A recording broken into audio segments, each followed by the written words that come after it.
Hello जय हिंद साथियों, स्वागत करता हूँ आज के सामान्य ज्ञान के नए वीडियो में। आज के इस वीडियो में हम लोग देखेंगे सामान्य ज्ञान के टॉप 40 ऐसे जीके क्वेश्चन जो आप सभी के आने वाले बिहार पुलिस एग्जाम के लिए वेरी मोस्ट इंपॉर्टेंट होने वाले हैं और आप सभी प्रैक्टिस सेट जोर लगाएगा। चलिए क्वेश्चन नंबर 1 की ओर बढ़ेंगे।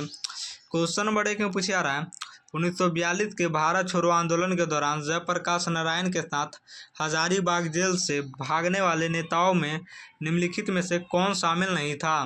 तो याद रखेंगे 1942 के भारत छोड़ो आंदोलन के दौरान जो है इन सभी नेताओं को हजारीबाग जेल में जो है बंद किया गया था, जिनमें जो है सारे नेताओं जो है जेल फांद कर भाग गए थे, बस श्री कृष्ण सिंह को छोड़कर।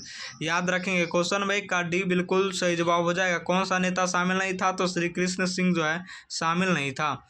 चलिए क्वेश्चन नंबर 2 की ओर बढ़ेंगे। क्वेश्चन नंबर 2 में पूछा रहा है बिहार के किस जिले में प्रसिद्ध सप्तपर्णी गुफा स्थित है, जहां प्रथम बौद्ध संगीति का आयोजन किया गया था। तो याद रखेंगे सप्तकर्णी गुफा स्थित है कहाँ, तो याद रखेंगे नालंदा राजगीर में स्थित है। क्वेश्चन नंबर 2 का ये बिल्कुल सही जवाब है, जहाँ बौद्ध संगीति का जो है प्रथम आयोजन भी किया गया था। चलिए क्वेश्चन नंबर 3 की ओर बढ़ेंगे। क्वेश्चन नंबर 3 में पूछा रहा है भारतीय संविधान का कौन सा अनुच्छेद यह अनिवार्य करता है कि प्रत्येक राज्य के लिए एक उच्च न्यायालय हाई कोर्ट होगा। तो याद रखिए कौन सा अनुच्छेद अनिवार्य करता है, तो याद रखना है अनुच्छेद 214 के तहत जो है यह अनिवार्य करता है कि राज्य के लिए जो है एक नया उच्च न्यायालय का जो है हाई कोर्ट का निर्माण होना चाहिए। अनुच्छेद 214 के तहत यह प्रावधान किया गया है। क्वेश्चन नंबर 3 का भी बिल्कुल सही जवाब हो जाएगा। चलिए क्वेश्चन नंबर 4 की ओर बढ़ेंगे। क्वेश्चन नंबर 4 में पूछा रहा है कैलोमेल निम्नलिखित में से किस धातु का एक प्रमुख रासायनिक यौगिक है। तो कैलोमेल जो है किस धातु का प्रमुख रासायनिक यौगिक है, तो आपको याद रखना है पारा का जो है एक प्रमुख रासायनिक यौगिक है। क्वेश्चन नंबर 4 का भी बिल्कुल सही जवाब हो जाएगा। चलिए क्वेश्चन नंबर 5 की ओर बढ़ेंगे। क्वेश्चन नंबर 5 में पूछा रहा तुगलक काल में बिहार की राजधानी निम्नलिखित में से कौन सा शहर था जो बौद्ध संस्कृति का भी बड़ा केंद्र था। तो याद रखेंगे बौद्ध संस्कृति का सबसे बड़ा केंद्र था तो बिहार शरीफ।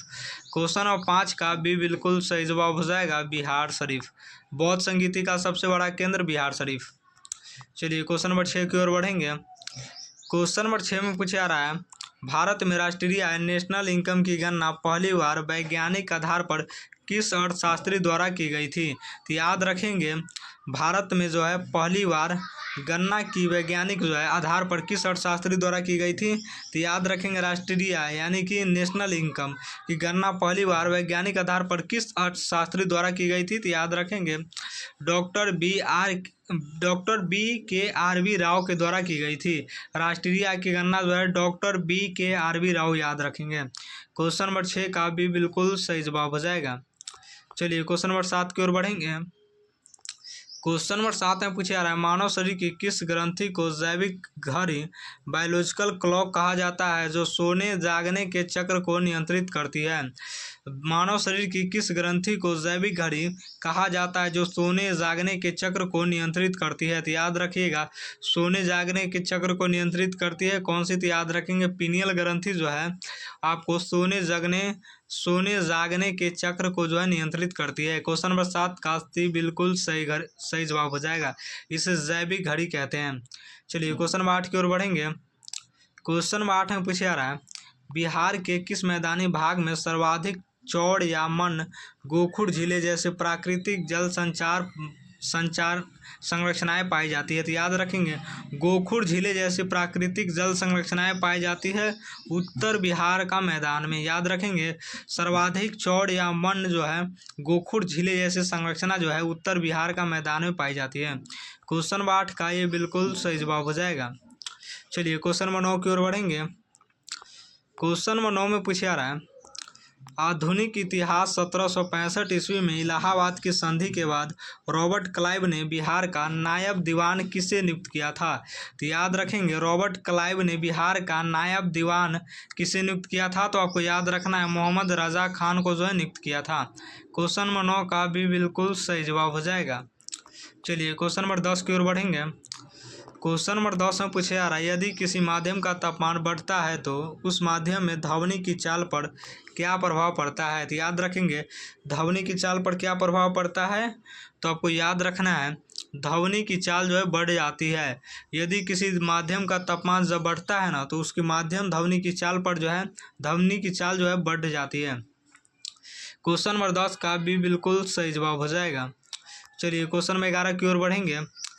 क्वेश्चन नंबर 11 में पूछा रहा है बिहार का वह एकमात्र जिला कौन सा है जिसकी सीमा नेपाल और उत्तर प्रदेश दोनों से स्पर्श करती है। तो याद रखेंगे वह एकमात्र जिला कौन सा है जिसकी सीमा नेपाल उत्तर प्रदेश दोनों से स्पर्श करती है। तो आपको याद रखना है पश्चिम चंपारण एक ऐसा जिला है जिसकी सीमा जो है नेपाल और उत्तर प्रदेश दोनों से स्पर्श करती है। क्वेश्चन नंबर 11 का भी बिल्कुल सही जवाब हो जाएगा। चलिए क्वेश्चन नंबर 12 की ओर बढ़ेंगे। क्वेश्चन नंबर 12 में पूछा रहा सल्तनत काल के दौरान बिहार को दिल्ली सल्तनत में औपचारिक रूप से मिलाने वाला प्रथम सुल्तान कौन था। तो याद रखेंगे दिल्ली सल्तनत में औपचारिक रूप से मिलाने वाला प्रथम सुल्तान कौन था। तो याद रखेंगे इल्तुतमिश। क्वेश्चन नंबर 12 का बी बिल्कुल सही जवाब हो जाएगा इल्तुतमिश। चलिए क्वेश्चन नंबर 13 की ओर बढ़ेंगे। क्वेश्चन नंबर 13 में पूछा रहा है भारतीय संविधान के किस अनुसूची में संघ सूची, राज्य सूची और समवर्ती सूची का स्पष्ट विभाजन किया गया है। तो याद रखिएगा स्पष्ट विभाजन किया गया है किस सूची में, तो 7वीं अनुसूची में। भारतीय संविधान के अनुसूची, संघ सूची, राज्य सूची और समवर्ती सूची का स्पष्ट विभाजन जो है 7वीं अनुसूची में मिलता है। क्वेश्चन नंबर 13 का सी बिल्कुल सही जवाब हो जाएगा। चलिए क्वेश्चन नंबर 14 की ओर बढ़ेंगे। क्वेश्चन नंबर 14 में पूछा रहा है अग्निशामक यंत्रों फायर एक्सटिंग्विशर्स में सल्फ्यूरिक अम्ल के साथ किस रसायन के जलीय विलयन का उपयोग किया जाता है।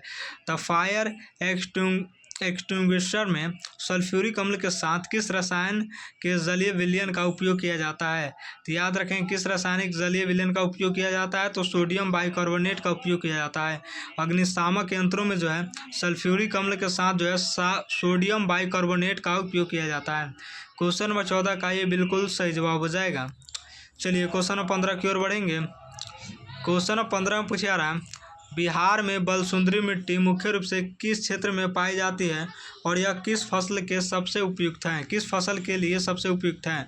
तो याद रखेंगे बलसुंदरी मिट्टी जो है उत्तरी क्षेत्र में पाई जाती है, उत्तरी क्षेत्र पूर्णिया सहरसा में पाई जाती है, जो मक्का और धान के लिए जो है सबसे उपयुक्त है।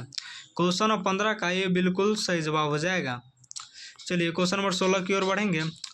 क्वेश्चन नंबर 16 में पूछा रहा है प्राचीन काल में मगध साम्राज्य के किस शासक को उग्रसेन भयानक सेना का स्वामी और सर्व छत्रांक भी कहा गया है। तो याद रखेंगे भयानक सेना का स्वामी और सर्व छत्रांक भी कहा गया है। तो याद रखेंगे किसे कहा गया, महाजन पद्मनाथ को, महापद्मनाथ। याद रखेंगे मगध साम्राज्य के किस शासक को उग्रसेन भयानक सेना का स्वामी और सर्वक्षत्रांक भी कहा गया है। याद रखेंगे सर्वक्षत्रांक भी कहा गया है किसे, महापद्मनाथ। याद रखेंगे महापद्मनाथ है।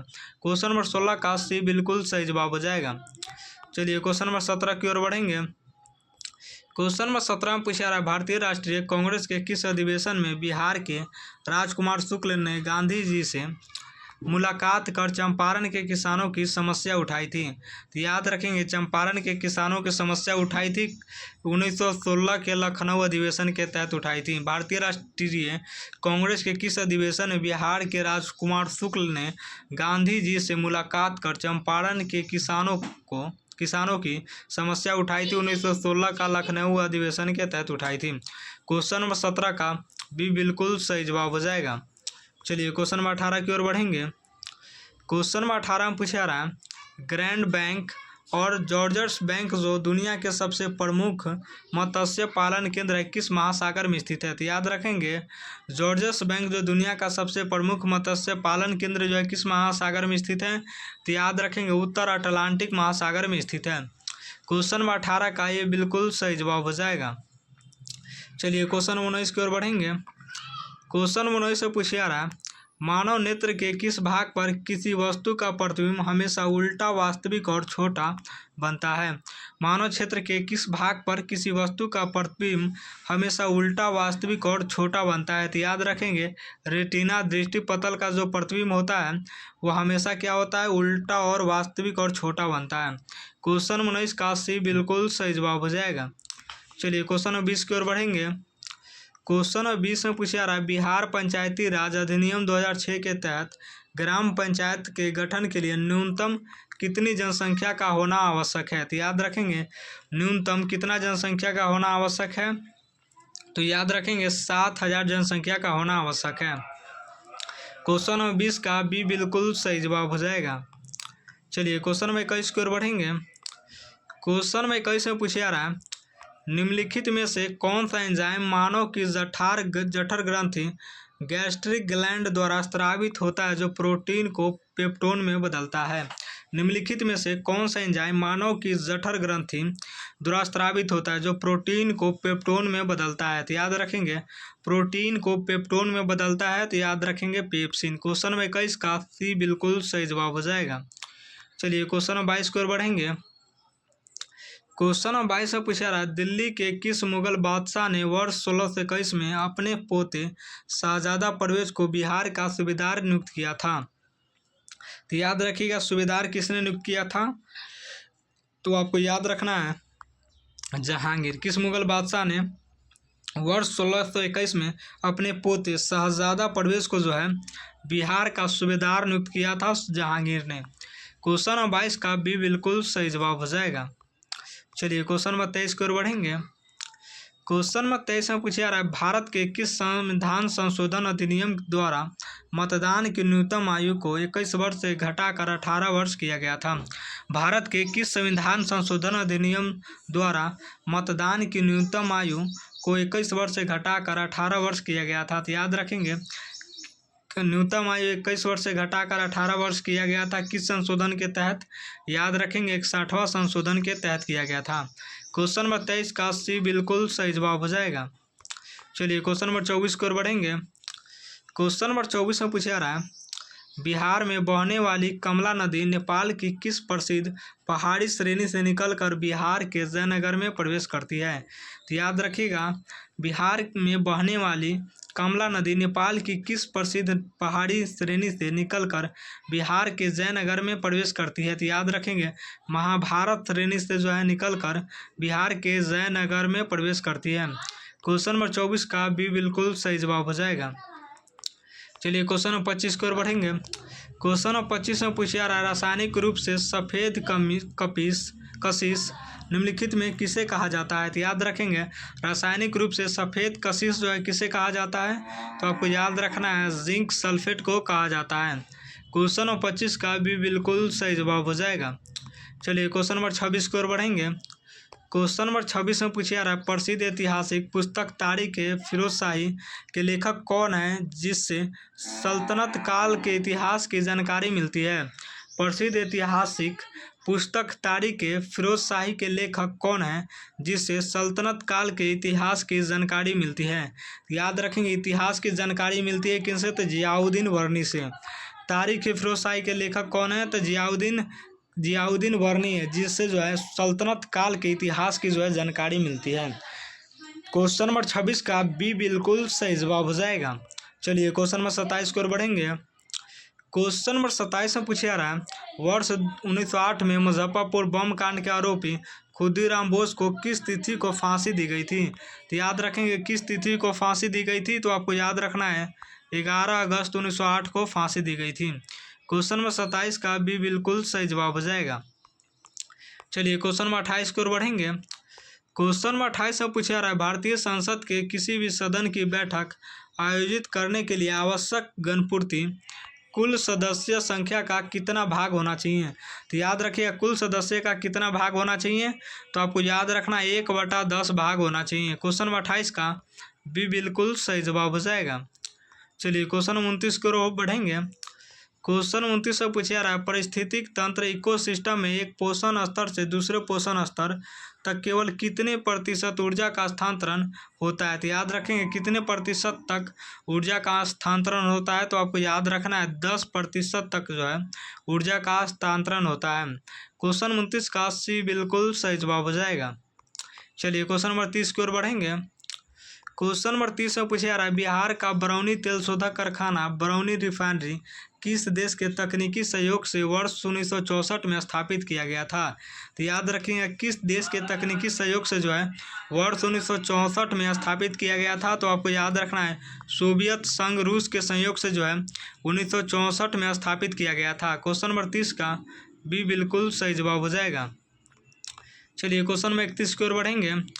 क्वेश्चन नंबर 31 में पूछा जा रहा है पौधों में कवक फुंगी के कारण होने वाला प्रसिद्ध रोग टिक्का डिसीज मुख्य रूप से किस फसल को प्रभावित करता है। तो याद रखेंगे टिक्का डिजीज जो है मुख्य रूप से किस फसल को प्रभावित करते हैं। तो याद रखेंगे मूंगफली को सबसे अधिक प्रभावित करते हैं। क्वेश्चन नंबर 31 का भी बिल्कुल सही जवाब हो जाएगा। चलिए क्वेश्चन नंबर 32 की ओर बढ़ेंगे। क्वेश्चन नंबर 32 से पूछा जा रहा है बिहार के किस क्रांतिकारी नेता ने लंदन में करजन वायली की हत्या करने वाले मदन लाल ढींगरा के मुकदमे की वकालत की थी। तो याद रखिएगा करजन वायली की हत्या करने वाले मदन लाल ढींगरा के मुकदमे की वकालत की थी। तो आपको याद रखना है ज्ञान साहा ने। क्वेश्चन नंबर 32 का ये बिल्कुल सही जवाब हो जाएगा। चलिए क्वेश्चन नंबर 33 की ओर बढ़ेंगे।